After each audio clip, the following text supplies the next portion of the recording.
有機會嗱，我都心大心細㗎。咁話就去啲美國啊或者巡迴演出啊，我唔會睇好咧。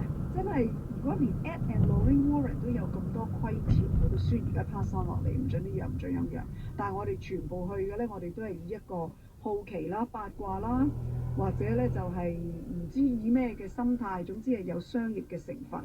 會唔會咁樣？始終有一日會好似上次嗰一個帶 Annabelle 出去嗰個，唔知係咪因為咁樣出事啦？會唔會出事嘅機會會更加多呢？